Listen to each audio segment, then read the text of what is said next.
नमस्कार दोस्तों, स्वागत है एक बार फिर से आपका सक्सेस क्लासेस में।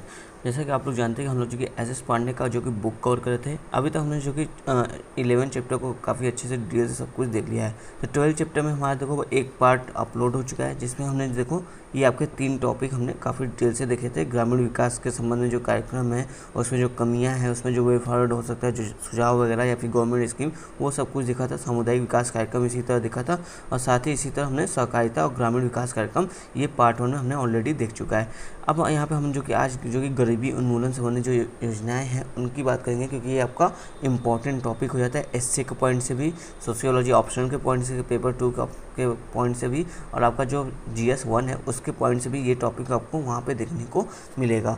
तो इसी टॉपिक को हम यहाँ पे डिटेल से शुरू करेंगे। शुरू करने से पहले जो भी सर मैम अभी तक चैनल को सब्सक्राइब नहीं किया, वो चैनल को देखो, यहाँ पे आपका सब्सक्राइब का बटन आ रहा होगा, सब्सक्राइब का बटन दबाई दो और चैनल के साथ जुड़ जाओ। तो चलो शुरू करते हैं अपना पहला टॉपिक आज का, जो क्या है, गरीबी उन्मूलन योजना है। तो देखो इसमें कहा जा रहा है, आपका थोड़ा सा बैकग्राउंड के साथ इसको शुरू किया जा रहा है। भारत गाँवों का देश है, जहाँ देखो 65% आज जो है 65% आबादी लगभग जो कि गाँव में रहती है। ये गांव ब्रिटिश काल के पूर्व आत्मनिर्भर एवं समृद्ध थे, परंतु ब्रिटिश काल की कृषि नीतियों ने ग्रामीण समाज में अनेक समस्याओं के साथ साथ गरीबी की एक प्रमुख समस्या के रूप में उत्पन्न किया है। यानी जो भारत में गरीबी आपको गाँव में दिख रहा है, वो किसके कारण हो रहा है?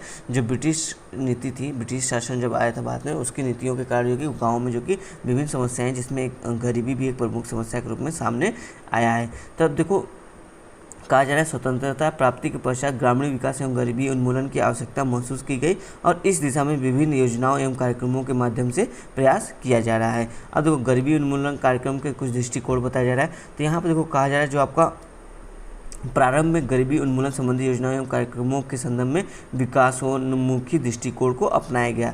इसका कहने का मतलब तो यहाँ पर था कि यह माना गया कि आर्थिक विकास के साथ साथ गरीबी की समस्या स्वतः ही समाप्त हो जाएगी। इसीलिए बोला गया कि भारत का अगर हम विकास करते हैं तो यहाँ पर जो गरीबी की प्रॉब्लम है वो स्वतः ही समाप्त हो जाएगी। इस तरह की पहले जो कि आपको देखो 1950 से लेकर आप देख लो 1970 तक जो कि इसी तरह की योजनाएं का यहाँ पे क्रियान्वयन इसी आधार पर किया जा रहा था। लेकिन देखो यहाँ पे कहा जा रहा है कि 1970 के बाद यह महसूस किया गया कि ग्रामीण गरीबी उन्मूलन हेतु चलाई गई विभिन्न योजनाएं एवं कार्यक्रमों का लाभ गरीबों तक नहीं पहुंचा है। फलतः गरीबी उन्मूलन हेतु हमें सामाजिक न्याय के साथ विकास के दृष्टिकोण अपनाया गया, और जाति और सामुदायिक आधार पर गरीबों को लक्ष्य करके उन अनेक कार्यक्रम प्रारंभ किए गए। मतलब देखो अगर भारतीय समाज में विभिन्न जातियाँ हैं, जो जाति ज़्यादा जो कि दरिद्र है उन पर ज़्यादा फोकस किया जाए, जो समुदाय ज़्यादा जो कि गरीब है उन पर जो कि फोकस किया जाए, उनके अपलिफ्टमेंट का काम किया जाए। तो ऐसे देखो जाति और समुदाय के आधार पर जो कि डिवाइड करके जो कि गरीबी उन्मूलन का कार्यक्रम चलाया गया, ताकि जो सामाजिक न्याय है वो भी सुनिश्चित हो सके। तो आप देखो यहाँ पे देखो विभिन्न कार्यक्रम चलाए गए, जैसे बोला जा रहा है कि आपका पंचवर्षीय योजनाओं के थ्रू जो भी गरीबी उन्मूलन का काम किया गया, सामुदायिक विकास कार्यक्रम के थ्रू भी जो कि गरीबी उन्मूलन का काम किया गया, राष्ट्रीयकरण करके भी जो कि गरीबी उन्मूलन का काम किया गया।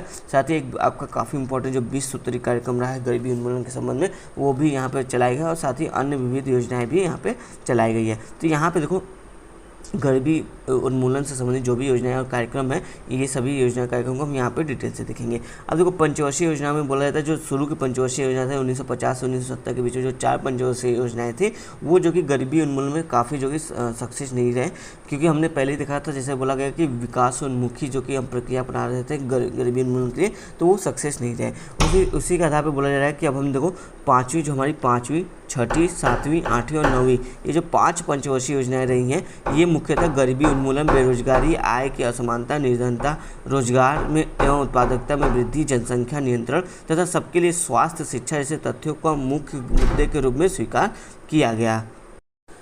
तो कहने का आशय यही है कि ये जो चौथी आपका 5वीं, 6ठी, 7वीं और 8वीं और 9वीं पंचवर्षीय योजनाएं थी, इनका मुख्य फोकस ही था कि भारतीय जो गांव है वहाँ से गरीबी का उन्मूलन करे, अत्यधिक से अत्यधिक जो कि रोजगार उत्पन्न किया जाए, उत्पादकता को बढ़ाया जाए, और जो असमानता है, निर्धनता है, उसको खत्म किया जाए। यानी पंचवर्षीय योजना के स्तर पर जो कि हमने काफ़ी ज़्यादा जो कि इम्प्रूवमेंट लाने की कोशिश की थी। फिर देखो अब यहाँ पर बताया जा रहा है आपका कि 10वीं पंचवर्षीय योजना यानी 2007 तक आप देखोगे तो गरीबी को 26% से घटाकर 21% करने का लक्ष्य रखा गया था। यानी जो हमारा पंचवर्षीय योजना आया था, उसमें टारगेट था कि जो भारत में वर्तमान गरीबी 26% थी उसको घटा के 21% हमको करना है। तो देखते हैं भारत में अभी वर्तमान में गरीबी कितनी है, इसको हम 2 रिपोर्ट के आधार पर समझेंगे। जैसे देखो जो सबसे पहले देखो सुरेश तेंदुलकर कमेटी गठित की गई, उनका कहना था कि 2008 और 9 में भारत की जो गरीबी थी कितना रेशियो था 29.6% था, और 2011-12 में ये जो कि 29.6% से घट के 21.9 लगभग 22% जो कि हमारी जो BPL कैटेगरी के लोग हैं बिलो पॉवर्टी लाइन के अंतर्गत वो 22% हो गए 2011-12 में, ठीक है। लेकिन जो आपका इसके बाद जो रंगराजन कमेटी आया ये थोड़ा सा इससे मतलब कि दूसरे टाइप का इन्होंने रिपोर्ट दिया। इन्होंने बोला ये पूरी तरह सही रिपोर्ट नहीं है। रंगराजन कमेटी ने बताया कि 2008-9 में आप देखोगे 2008-9 में 38.2% जो कि हमारी जनसंख्या थी वो BPL के अंतर्गत थी, यानी बिलो पॉवर्टी लाइन के अंतर्गत थी, और जो कि आप देखोगे 2011-12 में वो घटकर 29.5% हो गई। जबकि आपका सुरेश तेंदुलकर कमेटी बोलती है 2011-12 में 29.5% नहीं बल्कि 21.9% थी, जो कि इस वजह से देखो कि दोनों रिपोर्ट में काफ़ी कंट्रोवर्सी और काफ़ी डिबेट इस वजह से न्यूज़ में चला भी था। तो ये अभी सब जो मोटा मोटा अगर आप देखोगे रंगराजन कमेटी जो 2014 की है उन्होंने बताया कि 2011-12 तक हमारे देश में बिलो BPL कितने कैटेगरी के लोग हैं 29.5%, लगभग कह सकते हो 30% लोग जो कि अभी भी जो कि BPL के अंतर्गत आते हैं। तो ये हमने देखा कि भारत में किस तरह से गरीबी का अभी सिनेरियो चल रहा है।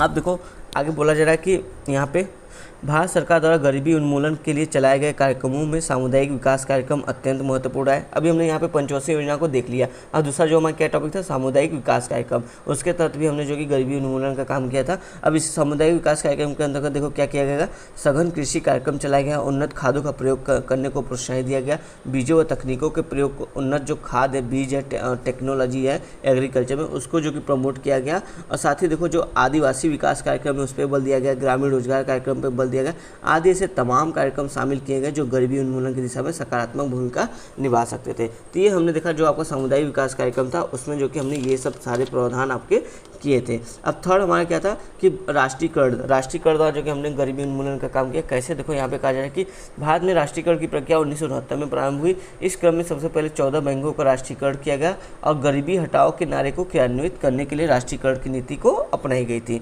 1972-73 में कोयले की खानों का भी राष्ट्रीयकरण किया गया और बाद में देखोगे लोहे और स्टील की बड़ी कंपनियों तथा खाद्यान्न के थोक व्यापार का भी राष्ट्रीयकरण किया गया। दो कार्य राष्ट्रीयकरण के बाद बैंकों ने ग्रामीण आर्थिक व्यवस्था के नवीनीकरण में सहायता की। राष्ट्रीयकरण का उद्देश्य निर्धन लोगों के जीवन स्तर में ऊंचा उठाया था, लेकिन इस स्थिति में इसका कोई विशेष परिवर्तन आया नहीं। देखो राष्ट्रीयकरण करने का मुख्य उद्देश्य ये था कि अगर बहुत सी चीज़ों का जो मेन चीज़ें हैं जिसका उपभोग हमारी जनता कर रही है, अगर उसका जो कि राष्ट्रीयकरण नेशनलाइजेशन कर देंगे तो गवर्नमेंट जो कि उसका जो कि मूल्य होगा वो निर्धारण करेगी और गरीब लोग होंगे उनको वो चीज़ें जो कि वो सस्ता मुहैया कराएगी, जिससे उनके ऊपर जो महंगाई का असर वो ना पड़ पाए। तो इस तरह से जो कि राष्ट्रीयकरण करके जो कि आपका गरीबी उन्मूलन का कार्यक्रम जो कि शुरू करने का प्रयत्न किया गया था, जो कि उससे देखो काफ़ी ज़्यादा जो कि परिवर्तन नहीं आया रियलिटी में। तो अब देखो कहा जा रहा है कि इसके साथ ही इसके अलावा देखो हमने राष्ट्रीयकरण देख लिया। अब देखो बोला जाए कि निर्धनता तथा आर्थिक शोषण को समाप्त करने तथा समाज के कमजोर वर्गों को ऊपर उठाने के उद्देश्य से 1975 में आपका तत्कालीन प्रधानमंत्री इंदिरा गांधी ने 20 सूत्री कार्यक्रम की घोषणा की। देखो किसके लिए, एक तो पॉवर्टी खत्म हो जाए और जो इकोनॉमिक शोषण है वो भी समाप्त हो जाए और जो कमजोर वर्ग है उसके अपलिफ्टमेंट के लिए जो कि आपका 20 सूत्री कार्यक्रम आया था। अब इसके अंतर्गत देखो क्या था, इसके अंतर्गत देखो 5 महत्वपूर्ण लक्ष्य थे आपका। पहला जो मूल्य वृद्धि है उसको नियंत्रित करना, यानी जो वस्तुओं या उत्पादों के जो मूल्य में बढ़ोतरी हो रही है उसको कम करना, उसको एक रेगुलेट करना। फिर साथ ही देखो करा जो आपको उत्पादन है उसको प्रमोट करना, प्रोत्साहित करना, उत्पादन को रेगुलेट करना। फिर ग्रामीण जन कल्याण को सुनिश्चित करना, नगरीय मध्यम वर्ग को राहत देना और आर्थिक और सामाजिक अपराधों पर रोक लगाना। इस तरह से जो कि हम आपका जो कि जो आर्थिक शोषण है वगैरह उसको रोक सकते हैं और गरीबी जो अपलिफ्टमेंट है BPL से लोगों को निकालना, वो काम हम यहाँ पे कर सकते हैं। तो ये कुछ मोटा मोटा यहाँ पे था। अब देखो इसके अंतर्गत और क्या 20 सूत्री कार्यक्रम में क्या क्या इसमें प्रावधान किया गया, इन सब चीज़ों को लागू करेंगे। जैसे देखो सिंचाई क्षमता में वृद्धि की गई, ग्रामीण रोजगारों के लिए उत्पादन कार्यक्रम में वृद्धि की गई, अधिशेष भूमि का वितरण किया गया, मतलब जिसके पास अधिक भूमि है उससे लेकर जो कि जिसके पास जो भूमिहीन है उनको भूमि दिया गया। कृषि मजदूरों की जो न्यूनतम मजदूरी थी उसको निर्धारित की गई कि कम से कम इतनी मजदूरी उनको मिलना चाहिए। अब बंधुआ जो मजदूर थे उनका जो कि पुनर्वास किया गया। तो इस तरह से देखो जो गरीबी है उसको हटाने का कार्य किया जा रहा है और अनुसूचित जाति जनजाति का विकास इसमें शामिल था। आवासीय सुविधाओं का विकास, विद्युत उत्पादन में वृद्धि, परिवहन, वृक्षारोपण, प्राथमिक स्वास्थ्य सुविधाओं का विस्तार और स्त्रियों और बच्चों के लिए कल्याणकारी कार्यक्रम, साथ ही प्राथमिक शिक्षा का विस्तार और जो पीडीएस सिस्टम था उसको और मजबूत किया गया। और साथ ही देखो औद्योगिक नीतियों को सरलीकरण, काले धन पर नियंत्रण और पेयजल की सुविधाओं में सुधार। तो ये बहुत से जो कि कार्यक्रम हम देखो इसके 20 सूत्री कार्यक्रम के अंतर्गत चलाए गए, जिससे जो आपका पॉवर्टी है उसको जो कि अपलिफ्टमेंट किया जाए और इसी क्रम में देखो जो आपका शोषण है उसको भी जो कि कम किया जाए, सामाजिक न्याय सुनिश्चित के इसलिए देखो बंधुआ मजदूर का पुनर्वास किया गया था और न्यूनतम मजदूरी कृषि की भी निर्धारित की गई थी। तो ये हमने देखा आपका 20 सूत्री कार्यक्रम के अंतर्गत जो कि काफ़ी काम किया गया। अब देखो इसी को बोला कि 1986 में ये 20 सूत्री जो कार्यक्रम थे उसको जो कि संशोधित किया गया और नवीन 20 सूत्री जो कि कार्यक्रम चलाए गए, जिसमें निर्धनता उन्मूलन और उत्पाद में वृद्धि, आय असमानता में कमी, सामाजिक आर्थिक विषमता को दूर करके जीवन स्तर में सुधार करने से जैसे जो कि प्रमुख मुद्दे इसके लक्ष्य रखे गए थे। तो यहाँ पे हमने जो कि 20 सूत्री कार्यक्रम को देखा कि वो किस तरह से जो गरीबी को कम करने का काम कर रहा था। अब देखो इसी क्रम में आपका देखो कुछ अन्य कार्यक्रम भी प्रस्तुत किए गए, जैसे बोला जाए कि भारत में गरीबी उन्मूलन के लिए केंद्र तथा राज्य सरकारों के पारस्परिक सहयोग से कई कार्यक्रम चलाए गए, जिससे देखो गरीबों की आर्थिक, सामाजिक और शैक्षिक स्थिति में गुणात्मक सुधार लाया जा सके। इस कार्यक्रम में देखोगे आपका पहला कार्यक्रम बताया जाए यहाँ पे एकीकृत ग्रामीण विकास कार्यक्रम यानी IRDP चलाया गया। फिर स्वरोजगार के लिए ग्रामीण युवाओं को प्रशिक्षण यानी ट्राइसेम जो कि वो लाया गया, ताकि जो ग्रामीण युवा हैं उनको ट्रेनिंग वगैरह देकर उनको स्वरोजगार में लगाया जा सके। तो साथ ही देखो राष्ट्रीय ग्रामीण विकास कार्यक्रम भी चलाया गया था, अंत्योदय योजना भी आपका चलाया गया था और न्यूनतम आवश्यकता परियोजना, जवाहर रोजगार योजना, प्रधानमंत्री रोजगार योजना, सरस्वती योजना राजस्थान में चलाया गया था आपका। और इसी तरह देखो ड्रॉकारा तथा निःशुल्क शिक्षा जैसे आपके कार्य भी इसमें शामिल है। अभी देखो जो एमनी रहेगा वो चला गया था, अभी इसको जो कि एक्ट के थ्रू जो कि इसको अधिनियम के रूप में इसको जो कि शामिल कर लिया गया है। तो इस तरह से कुछ काफ़ी कार्यक्रम चलाए गए थे जो आपका पॉवर्टी अपलिफ्टमेंट से संबंधित थे, स्टेट गवर्नमेंट द्वारा और सेंट्रल गवर्नमेंट द्वारा, साथ ही दोनों के समन्वय के द्वारा भी। अब देखो यहाँ पे मूल्यांकन एवं सुझाव की इसके अब हम यहाँ पे मूल्यांकन और सुझाव देखते हैं कि जो गरीबी उन्मूलन संबंधी में जो भी परियोजनाएं चलाई थी, जो भी अभी तक काम किया गया है, उसके कुछ एक ओवरव्यू यहाँ पे देखने का समझते हैं और जो इसकी कमियां रह गई है उसमें कुछ हम वे फॉरवर्ड भी यहाँ पे देखेंगे कि क्या किया जा सकता है। तो देखो कहा जा रहा है कि आप देखो यहाँ पर बताया जा रहा है कि ग्रामीण विकास को सफल बनाकर प्रति व्यक्ति आय में वृद्धि करके जो कि इस कार्यक्रम की एक महत्वपूर्ण सफलता के रूप में देखा जा रहा है। यहाँ पर कहा जाए जो पर कैपिटा इनकम है लोगों का, उसमें जो कि वृद्धि हुई है, जो आपका देख लो ये जो सभी कार्यक्रम थे उसकी सफलता के रूप में देखा जा रहा है। जैसे कि यहाँ पे बताया जा रहा है कि पर कैपिटा इनकम यहाँ पे देखो पर ईयर का है, ठीक है, ऐसा नहीं कि मंथली नहीं है, एक साल में कितनी इनकम है किसी व्यक्ति की वो यहाँ पे बताता है। जैसे देखो बताया कि 1950 में जो पर कैपिटा इनकम यानी जितने व्यक्ति थे लगभग सभी को, जो हमारी जीडीपी है उस अनुसार देखोगे जीडीपी की तुलना में जितनी पॉपुलेशन है आप उसको डिवाइड कर दो तो आपको मिल जाएगा कि एक व्यक्ति की आय कितनी है। तो वही बोल रहा है कि 1950 में यह आय प्रति व्यक्ति है जो कि 246 रुपये 90 पैसा था, जो कि 2008 में बढ़कर 33,000 रुपये हो गई है। अगर आप वर्तमान का देखना चाहोगे तो वर्तमान का भी हम लोग देख लेते हैं गूगल करके।